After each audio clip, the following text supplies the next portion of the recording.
nas verdades, naquilo que é o nosso fundamento, né? Inclusive, ainda mesmo que... Vai lá, desculpa. Mesmo que de maneira improvisada, mas diante do Senhor, pedi para o João Miguel colocar esse título como a supremacia de Cristo. Irmãos, hoje, de fato, se nós considerarmos de maneira geral a questão do cristianismo, o Senhor tem perdido o seu lugar, que lhe é devido. E facilmente nós podemos observar isso, não como uma análise crítica, mas com um olhar de quem realmente é aquele que ama o Senhor, que conhece o seu Senhor, que tem intimidade com o seu Senhor. Em próprio no 2 Coríntios capítulo 8, que vimos ontem, né, no versículo 5, nós vamos ver ali, pode até projetar aqui, João, 2 Coríntios 8, 5, e diz assim nesse versículo, eu não vou pegar o contexto dele, que ontem nós lemos, os irmãos têm desfrutado essa semana. Diz assim: e não somente fizeram como nós esperávamos, mas olha só que importante, irmãos, mas também deram-se a si mesmos. Olha que importante agora. Primeiro, ao Senhor. Primeiro, a ênfase está aqui, ao Senhor. Depois a nós, pela vontade de Deus. Então, pela vontade de Deus, a primazia, a supremacia é do Senhor. Esse é o lugar devido dele. Se nós pegarmos Colossenses 1, no versículo 17, ali para nós vai estar escrito assim, Paulo, ele dá ênfase sobre características da pessoa do Senhor. Ele diz que Cristo, ele é antes de todas as coisas. E olha que interessante, irmãos, nele tudo subsiste. Vocês lembram que um reino dividido não pode subsistir? Nele tudo subsiste. Irmãos, essa reunião de irmãos só vai subsistir se nós tivermos nele. O seu casamento só vai subsistir se tiver nele, porque tudo só subsiste nele, né? E ainda nesse versículo diz que ele é a cabeça do corpo da igreja. E após ele apresentar todas essas coisas, inspirado pelo Espírito Santo, Paulo vai dizer a finalidade, para que em todas as coisas tenha a primazia. Todas as coisas tenha a primazia. O centro da nossa comunhão, o centro das nossas reuniões, o centro dos nossos relacionamentos, o centro da minha adoração é o Senhor. Nós temos dois mistérios revelados, quando Paulo faz a analogia do casamento, e que maravilhoso. O mistério nos é revelado, mas ele se refere a quem? A Cristo e à igreja. Cristo é a cabeça da igreja, né? Ainda em um contexto muito interessante, em 2 Colossenses 2, no versículo 19, mas há algo interessante no versículo 18, irmãos, que tem uma palavra ali, porque está ali uma advertência, um alerta de Paulo aos da igreja em Colossos. Ele usa uma palavra ali, enfatuado.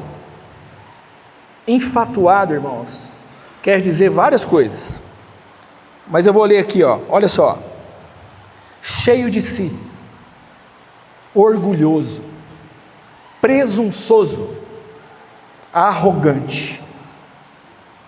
Então, se nós lermos esse versículo, você vai ver alertas de Paulo, mas o foco meu está no versículo 19, que começa de maneira negativa, porque ele está falando que se agindo dessa forma, você não irá reter a cabeça. Então diz assim o 19, e não retendo a cabeça, não é isso? Aí o que diz depois? A qual? Todo o corpo, suprido e bem vinculado por suas juntas e ligamentos, cresce o crescimento que procede de Deus. Então, lermos de maneira positiva, irmãos. Tira essa partinha, duas palavras, e não. O que é reter a cabeça? Algumas explicações também. Glorificar a cabeça, honrar a cabeça, estar ligado à cabeça, estar debaixo do governo da cabeça, e nós sabemos que essa cabeça é o nosso Senhor Jesus Cristo. Só que nesse versículo ele diz, então colocando de maneira positiva, retendo a cabeça, da qual todo o corpo, olha só, suprido por suas juntas e ligamentos. Membros do corpo, nós vemos lá, citado também ontem, 1 Coríntios 12, membros do corpo, boca, olho, pé, mão, são membros do corpo. Juntas e ligamentos não são membros do corpo, mas estão no corpo para o pleno funcionamento desse corpo. Irmãos, juntas e ligamentos nos remetem aqui à nossa comunhão como membros e como filhos de Deus, aos nossos relacionamentos como irmãos, como filhos, como membros desse corpo.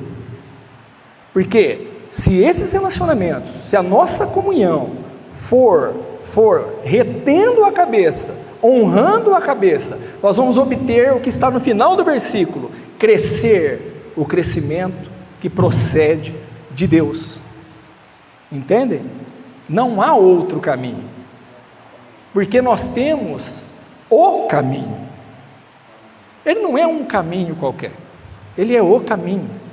Ele não é uma parte de uma verdade, ele é a verdade.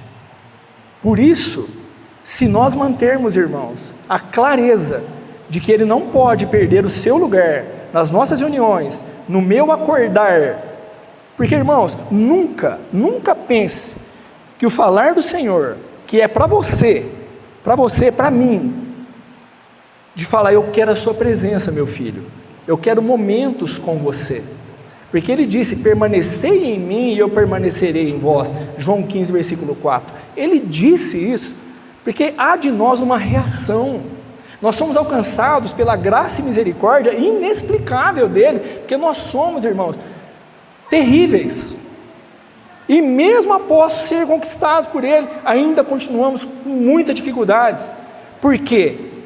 Focos equivocados, focos distorcidos, irmãos, nós somos pessoas, o Senhor nos fez assim, o Senhor nos fez, Ele nos fez monofocais, vou usar esse termo, nós não somos multifocais, nós somos monofocais, tanto é que, falando aqui fisicamente, se eu olhar para o meu dedo, e fixar nele, eu dou detalhes do meu dedo, da minha unha, das rugas que tem aqui, enfim, mas os irmãos, eu estou vendo, totalmente desfocados, e se eu olhar para o Cláudio, eu vou focar nele ali, ó, vou ver detalhes também. Você percebe que nós somos monofocais? Deve ter alguns animais, não me lembro quais, que tem essa questão de poder olhar mais assim, nós não somos esses, e aí é um princípio para nós. Por exemplo, Filipenses 3, versículo 13, Paulo começa assim, interessante, irmãos, Paulo diz assim, uma coisa faço,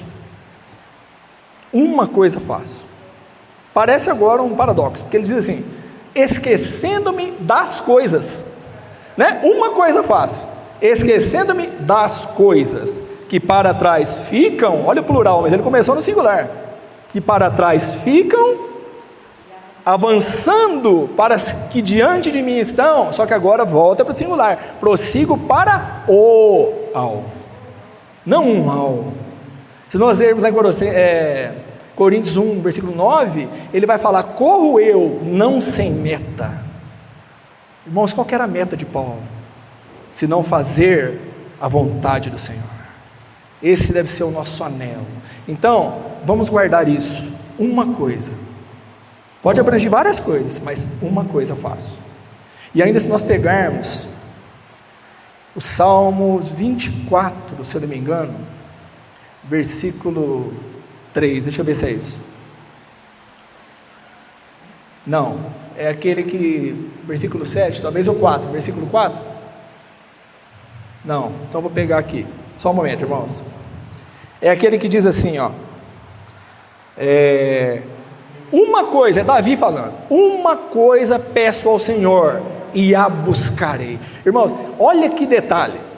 Eu peço, né? Eu peço ao Senhor. Já vai achar ali, ó. 27, versículo 4. Uma coisa peço ao Senhor e a buscarei. Você percebe, irmãos, que não é estático. Ele pede, mas ele busca. Senhor, transforma-me, Senhor. Tá bom, eu quero te transformar, mas agora vem até mim. Tome a sua cruz. Toma a cruz. O princípio que o Senhor deixou é: se o grão de trigo cair na terra, não morrer, fica só. Se no seu casamento você não morrer, e vale para os dois, vai ficar só. Por quê? Quem tem que vencer é Cristo. Ele tem a supremacia, nele tudo subsiste. Uma coisa faço, Paulo, agora uma coisa peço ao Senhor e a buscarei. Davi, o que ele busca? Volta lá, é Salmo 27, versículo 4, né? Que eu possa morar na casa do Senhor todos os dias. Para quê? Se fosse só isso terminado aqui, irmãos, nossa, Davi queria morar na casa do Senhor. E, puxa, que desejo maravilhoso. Mas há uma finalidade: para contemplar a beleza do Senhor e meditar no seu templo. O significado dessa palavra aqui, meditar, lá no hebraico, é o que nós usamos muito, no passado e até hoje. Ruminar, pode pesquisar, faça a sua pesquisa. Não vai considerando que tudo aqui que eu estou falando é absoluta verdade. Como Paulo falou em 2 Timóteo, ele disse para Timóteo: Timóteo, pondera no que acabo de dizer, que o Senhor te dará compreensão em todas as coisas. Sempre pondera o que o Senhor falar para você. Uma coisa faço de Paulo, uma coisa peço ao Senhor. Davi, olha que interessante agora em Lucas 10, 41. Marta, Marta, andas inquieta e te preocupas com muitas coisas. Entretanto, pouco é necessário, ou mesmo uma só coisa. Maria, pois, escolheu a boa parte, e esta não lhe será tirada. Irmãos, nesse contexto de Marta, maravilhoso, eu não sei se é no versículo 38, que diz o seguinte, porque nesse fato de Jesus ter chegado ali, né, a casa de Marta, inclusive, é citado, e fala que Maria, olha que expressão, irmãos, Maria quedava-se assentada aos pés do Senhor para lhe ouvir os ensinamentos. Você tem feito isso, irmão? Eu tenho feito isso? Irmãos, seria ousadia demais eu ficar falando a respeito das minhas experiências, que são maiores ou comparadas às de outros irmãos. Mas, irmãos, é uma retórica. Você tem assentado aos pés do Senhor para ouvir os seus ensinos, ou nós sabemos que ou nós achamos, que já sabemos tudo a respeito dele, uma vez que as riquezas deles não têm fim, são insondáveis. Aí fala: não, eu já sei, eu já conheço, já foi aberto os olhos para mim. Irmãos,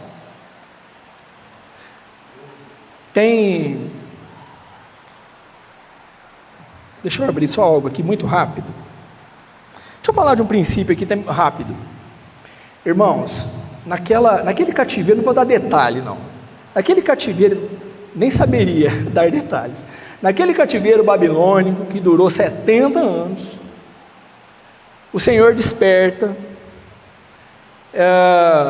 mas enfim, essa primeira leva, chamada assim, de mais ou menos 50 mil pessoas lideradas por Zorobabel e Josué, isso está relatado por Esdras no capítulo 3, versículo 3, eles fazem o quê? firmaram o altar sobre as suas bases. A primeira coisa que eles fizeram, firmaram o altar. Irmão, se você pensar comigo, uma lógica, numa estratégia qualquer, se nós juntarmos aqui, cheio de bestas feras, inimigos mesmo, pessoas, governos, cercado de perigo, qual que é a primeira coisa que nós íamos fazer? É lógico que eram os muros. Vão subir os muros, alto, vigia todo mundo, e aqui dentro a gente trabalha em paz, Vamos fazer o altar, vamos fazer os fundamentos. Irmãos, a primeira coisa, lá na Babilônia eles podiam cantar os salmos, ler a Torá, eles podiam fazer isso tudo, eles ficaram ricos lá, mas eles não tinham o altar. Só em Jerusalém poderia ser, e esse altar representa para nós hoje, fortemente, a pessoa e obra do nosso Senhor Jesus. De maneira objetiva, ele representa a pessoa e a obra do nosso Senhor Jesus, o altar. Você viu a primazia? O altar primeiro. Eles tinham, talvez, uma percepção do seguinte: se nós tivermos uma boa relação com a vontade de Deus, alinhados com a vontade do Senhor, porque foi essa a voz do Senhor para eles, nós não precisamos temer os inimigos, não precisamos, porque nós estamos fundamentados na palavra do Senhor. Então, por que eu estou tocando isso? Foco, primazia, é e sempre será de Cristo. E sabe o que é mais curioso? É que nós podemos nos distrair de Cristo, estando reunidos em torno do nome dEle. Nós podemos focar em outras coisas. Irmãos, qualquer coisa, qualquer movimento, qualquer reunião que não acrescente mais de Cristo, é nada. Para Deus é nada. Nós temos, por exemplo, os irmãos são responsáveis, tem reunião para organizar o que vai comprar a porta. Oração, consagração, dependência do Espírito Santo. A igreja de Antioquia é um exemplo maravilhoso, pouquíssimos versículos em Atos 13, maravilhoso para poder falar, servindo ao Senhor, aqueles irmãos. Sim, havia em Antioquia profetas e mestres, 5 irmãos, servindo ao Senhor, orando, jejuando, até que disse o Espírito Santo. Irmãos, quanto tempo levou isso? Eu não sei, mas chegou ao ponto de o Espírito Santo dizer, eles terem a certeza, é isso que devemos fazer. Então isso é maravilhoso, né? Irmãos, eu vou abrir aqui rapidinho, agora eu vou, para terminar.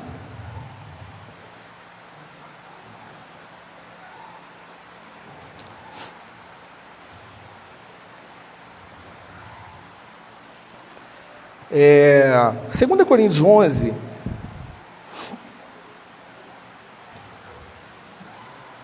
a outra coisa que eu queria falar antes, irmãos, nós estamos falando do valor do Senhor para nós, né? Da supremacia, da sua primazia, mas é importante nós sabermos o valor que nós temos para Ele.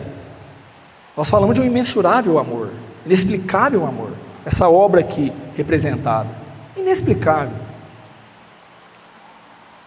É importante porque esse amor nos constrange, não é? O amor de Cristo nos constrange. João 10, 29, tem uma porção maravilhosa, irmãos, não percam essa nota, porque sai dos lábios do Senhor. João 10, 29, ele diz assim: aquilo que o meu Pai me deu é maior do que tudo. Tem mais versículo, mas vamos parar aqui. A que ele estava se referindo? Se você voltar, você vai ver. As ovelhas, ao rebanho. Ele estava se referindo a você, a mim, a nós, a você como ovelha, a nós como rebanho. Ele disse: aquilo que meu Pai me deu é maior do que tudo, e das mãos do Pai ninguém as pode arrebatar. Eu e o Pai somos um. Irmão, se ele diz que é maior que tudo, a primeira coisa que você pode pensar: os céus maravilhosos, essa criação na terra maravilhosa, com tudo que ela contém, você é maior do que isso tudo, porque isso aqui vai passar. Essa terra, esse céu, vão se tornar novos céus e nova terra. Nós já fomos ressuscitados com Ele. Em Atos 20 e 28, num contexto diferente, nós vamos ler que esse rebanho, Deus comprou com o seu próprio sangue. Será que isso não é suficiente para nós ficarmos quebrantados, quedar-se aos pés do Senhor? Irmãos, é uma responsabilidade sua. Eu falo isso porque quando eu falo sua é para mim. Eu aprendi muito. Eu fui um dependente químico, eu sou até hoje. Se eu marcar bobeira, eu destruo a minha vida hoje mesmo. Hoje mesmo eu acabo com tudo. Eu só aprendi quando foram duros comigo. Porque enquanto passaram a mão na minha cabeça, eu não aprendi nada. Eu permanecia do mesmo jeito. Muito amor, filho, tó amor, tó a roupinha, tó o tênis. Eu ia lá e dava o tênis na boca. Tem tudo. O dia que falaram, filho, por amor a você, chorando, meus irmãos e meu pai, a minha mãe já tinha dormido no Senhor. O dia que eles falaram, filho, chorando, e eu chorando também, nós não vamos te dar mais nada. Comida e um quarto para você dormir, porque daqui a pouco você vai dar a televisão que você tem, você vai dar o colchão que você tem, então o quarto você vai ter comida, mais nada. Foi duro, mas a partir dali, eu fui despertado, e sabe o que eu vi isso? E é lógico, as mãos do Senhor. Eu conheci Ele muitos anos atrás, aí eu me perdi. Irmãos, tudo valeu, cada um de nós tem a sua história, tudo valeu, mas hoje, quando nós lemos em 2 Timóteo 3,16, coloca aqui para nós, João, por gentileza, nós vemos a utilidade da palavra. Irmão, nós temos, o mandamento do Senhor é, novo mandamento vos dou, amar o próximo como eu te amei, não é isso? Mas a utilidade da palavra, ela fala diferente, que toda a escritura, irmãos, ela é inspirada por Deus. Isso aqui não contém palavras escritas por homem, ideias de homens. Se você vê lá em 2 Pedro 1, 20 e 21, você também vai certificar disso. Mas toda a escritura é inspirada, soprada por Deus. E qual que é a utilidade dela? Primeiro, ensino. Tem tido entre nós ensino, irmãos? Se não tiver, orem por isso. O seu desejo também de aprender. Se você ler esse contexto de Esdras, na Babilônia, uma das coisas principais dele é ensino. Era um escriba. O que mais? Repreensão, irmãos. Quem gosta de ser repreendido? Correção. Educação na justiça. Agora continua só para você ver o versículo, a finalidade. A fim de que o homem de Deus seja perfeito e perfeitamente habilitado para toda boa obra. Então, irmãos, as palavras do cristianismo hoje em geral, com temor e tremor, elas são palavras desfocadas de Cristo, e não tem tido essa utilidade. Nós, para crescer, um filho, irmãos, uma criança, ela vai errar, ela precisa de repreensão, correção, educação. Comigo e com você em relação a Deus, é diferente? Ou aqui está falando alguma coisa vaga? Nós precisamos de alinhamento, irmãos. Isso não é lei que eu estou falando, não. É porque, senão fica tudo assim, ó, eu cruzo os braços e falo assim, tá bom, já está tudo consumado, ele falou lá, agora tá bom, tá bom, eu fico aqui tranquilo. Não é isso. O Senhor tem uma expectativa de uma noiva ataviada. Irmãos, tem uma história de amor que começa lá em Gênesis, e se nós lermos em Lucas 24, se eu não me engano no versículo 44, vai falar, Jesus fala o seguinte, a lei, os profetas, os salmos, tudo testifica de mim, tudo. Se nós lermos Coríntios 8, Coríntios 9, Gênesis, e não encontrarmos Cristo, tem algo errado, porque tudo testifica dele, toda a palavra remete a ele. Irmãos, aí entra o valor precioso que eu falei aqui, como noiva, ele se entregou por ela. Você lembra da história lá de Abraão, que envia o servo mais antigo da casa, considerando o Espírito Santo, para trazer uma noiva para o seu filho Isaac, tudo tipificando, nós somos essa noiva. O Espírito Santo, irmãos, ele tem um objetivo, eu não vou lembrar onde está, você vai lembrar. Ninguém que afirma anátema Jesus, aonde está esse versículo? Eu estou citando esse versículo por causa do ministério do Espírito Santo no nosso meio. Por isso vos faço compreender que ninguém que fala pelo Espírito de Deus afirma, obviamente, amaldiçoado seja Jesus, não. Por outro lado, se você ver várias traduções ou entrar no Strong, aqui no grego, ninguém pode declarar que Jesus Cristo é o Senhor, senão pelo Espírito Santo. Então, o ministério do Espírito Santo no seio da igreja é o senhorio de Cristo, é estabelecer o senhorio de Cristo. Lá em João 14 ele disse: Ele, o Espírito Santo, o Espírito da promessa, me glorificará. É tão bom considerar a Trindade, irmãos. O Pai não perdeu o seu lugar, o Filho muito menos, o Espírito Santo continua o seu trabalhar. Quando nós lemos, ora, o Senhor é o Espírito, ali nós vamos ler uma palavra pneuma. Quando nós lemos em João 14, você vai ler Paráclitos, que é o Consolador, mas também, leia lá, o Exortador. Hoje o Espírito Santo quer nos exortar a voltarmos. Se um dia nós já tivemos e perdemos, Ele nos exorta a voltar à centralidade de Cristo, irmãos. Nós sabemos muito bem que quando tira Cristo, nada subsiste. Nós experimentamos isso. Acho que todos nós aqui experimentamos isso. Eu queria terminar com, vamos ver se eu vou até às 11 aqui, prometo que termino. A reunião é até às 11h30, João, é isso? É, né? Tá. Irmãos, para terminar, 2 Coríntios 11,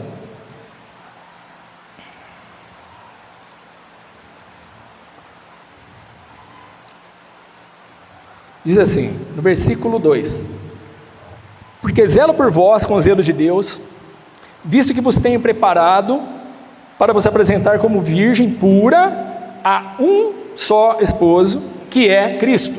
Olha agora: mas receio que assim como a serpente enganou a Eva com a sua astúcia, assim também seja corrompida a vossa mente, e se aparte da simplicidade e pureza devidas a Cristo.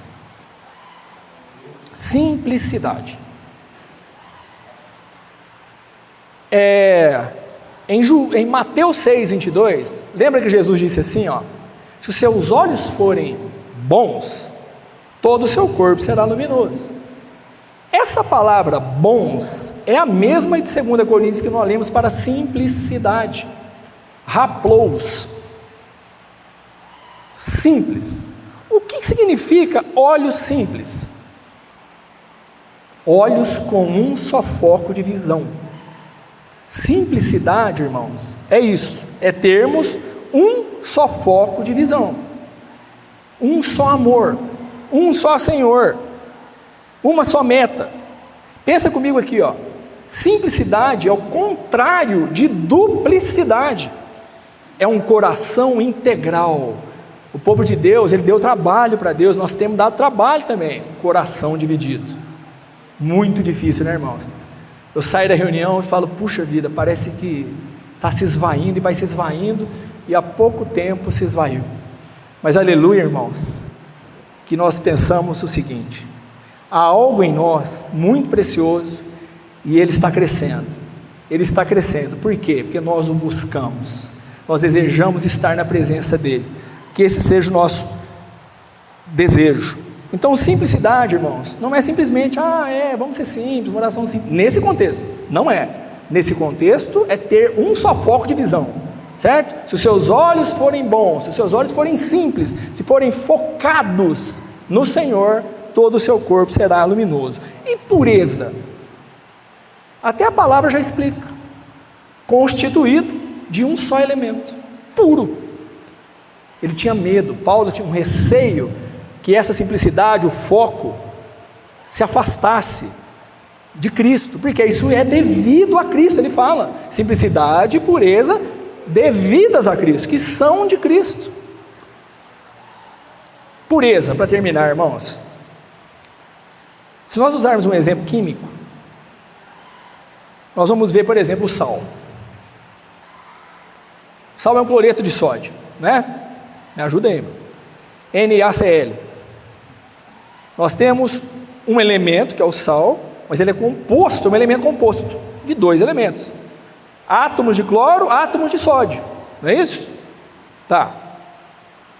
Mas, algo interessante, o carbono, se nós pegarmos um grafite de um lápis, hoje não mais, que eles já estão muito misturados com cerâmica, mas se voltar meio século para trás, você vai achar um grafite puro, e esse grafite puro, ele é constituído de um só elemento, carbono. Mas qual outro material, digamos assim, que também é constituído só de carbono? Diamante. Grafite. Fraco, barato, opaco, fraquinho. Você vai escrevendo com grafite numa folha, ele vai até desgastar. Fraco. 100% carbono. Diamante. Caro, belo, translúcido, 100% carbono. Como assim? Irmãos, aí aplica agora para a nossa vida, e eu vou encerrar aqui. Se você pegar um grafite desse lápis, puro, 100% carbono, enterrá-lo, talvez a 300, 400 metros abaixo da terra, e deixar que o tempo, a pressão e a temperatura faça o seu trabalho, você vai desenterrar de lá um lápis de diamante. Esse é o trabalho do Espírito Santo em nossas vidas, irmãos. Pressão, tribulação. A tribulação é para quê? Para produzir perseverança, e a perseverança, esperança. Pressão, né? Aí eu falei de tempo, que depois de muitos anos você vai tirar esse diamante. Tempo, aonde? Ou com quem? Seria melhor a pergunta. Tempo com o Senhor. Irmão, se você tiver tempo com o Senhor, a contribuição sua para essa reunião, ela vai ser de uma maneira inexplicável. Sabe por que você não segura o dínamo que é o Senhor na sua vida em uma reunião como essa? Tá certo que o silêncio entre um hino e outro pode ser uma reverência, momento de comunhão com Deus, mas num desfrute genuíno, certamente esse Cristo vai querer ser liberado entre os irmãos. Então o trabalho é tempo aos pés do Senhor. Pressão, tribulação, não produz ego. Eu olho só para mim, as minhas tribulações, meu Deus, orem por mim, meu Deus. Irmãos, não é isso. Se você ler 2 Coríntios 1, ele vai falar que é o seguinte, que a tribulação, a mesma consolação que nós somos consolados, nessa tribulação é para consolar outros, não é para eu só agradecer ao Senhor e pronto, não, é para eu ter experiências e poder consolar outros, né? Então, tempo, pressão, o que mais? Temperatura, irmãos. Pedro escreveu: não estranheis o fogo ardente que surge no meio de vós, destinado a provar-vos. O que mais? Vamos terminar lendo esses versículos. Onde está ele? Amados, não estranheis o fogo ardente que surge no meio de vós, destinado a provar-vos, como se alguma coisa extraordinária vos estivesse acontecendo. Olha que maravilhoso agora.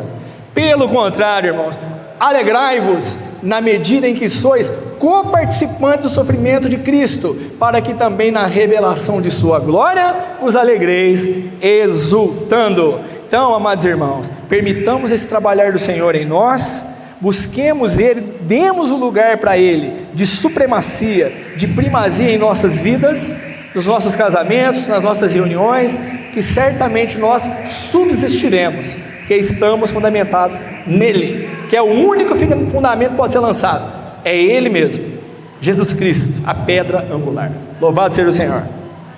Podem compartilhar direto, né? Grupos, em grupos, amém. Compartilhar em pequenos grupos.